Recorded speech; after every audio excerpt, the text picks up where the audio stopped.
Hello everyone, আমি আজকে এই যে একটা আমাদের ডাটা দেওয়া আছে, আগেরটার কন্টিনিউশন করতেছি। প্রফিট অ্যান্ড লস অ্যাকাউন্ট, আর অর্থাৎ লাভ লোকসান হিসাব কীভাবে করতে হয়, কী কী আইটেমগুলো ওখান থেকে আসবে। হ্যাঁ, আমার যে ফিগারগুলো দেওয়া ছিল ওখান থেকে আমরা ক্রয় বিক্রয় হিসাব দেখাইছিলাম। এখন লাভ লোকসান হিসাব কেমনে করতে হয়, কীভাবে কী কী আইটেম লাভ লোকসান হিসেবে আসে, প্রফিট অ্যান্ড লস অ্যাকাউন্টে আসে।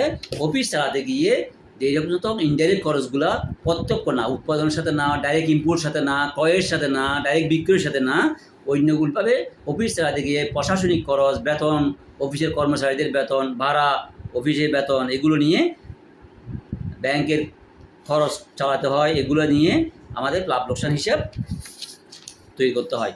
তাহলে এখানে আমি আগে ক্রস প্রফিট পাইলাম, এখানে 50,000 টাকা বা মোট লাভ, সেটা নিয়ে আসলাম লাভ লোকসান হিসেবে ক্রেডিট সাইডে, ইনকাম সাইডে। তখন দুইটা থাকে, একটা এক্সপেন্সেস, একটা ইনকাম।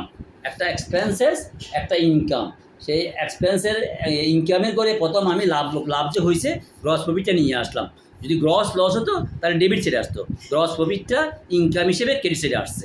তারপর আসছে বেতন আছে, ওখানে আমার পশ্চিমে দেওয়া আছে, বেতন আছে 8,000 টাকা। এরপর আবার বকেয়া রয়ে গেছে 2,000 টাকা বলতেছে, দেওয়া হয়নি, এটা যোগ হবে। বকেয়া থাকলে যোগ, আর অগ্রিম থাকলে বিয়োগ, বা আউটস্ট্যান্ডিং থাকলে বকেয়া থাকলে যোগ, অগ্রিম থাকলে বিয়োগ। এটা খরচ।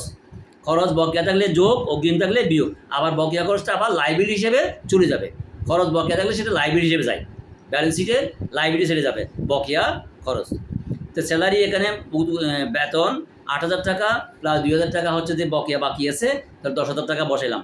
ভাড়া 4,000 টাকা দেখাচ্ছে এখানে, সেটা ইনডাইরেক্ট খরচ, ক্রয়ের সাথে না, এটা অফিস দিকে খরচ 4,000 টাকা, এটা নিয়ে আসলাম।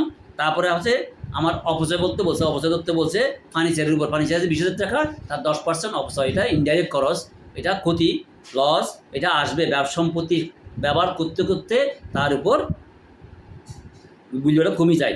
কত? 10% ধরছে, ধরে 2,000 টাকা, এক বছরে 10% 2,000 টাকা।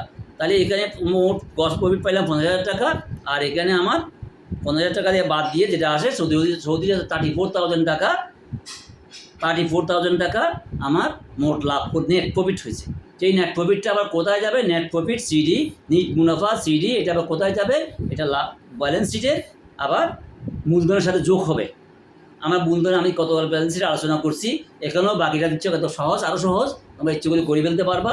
তাহলে এইভাবে করে ইনডাইরেক্ট খরচগুলো আমরা নিয়ে গ্রস প্রফিট থেকে বাদ দিয়ে, তাহলে বাকি খরচগুলো বাদ দিয়ে আমরা কী বাই করি?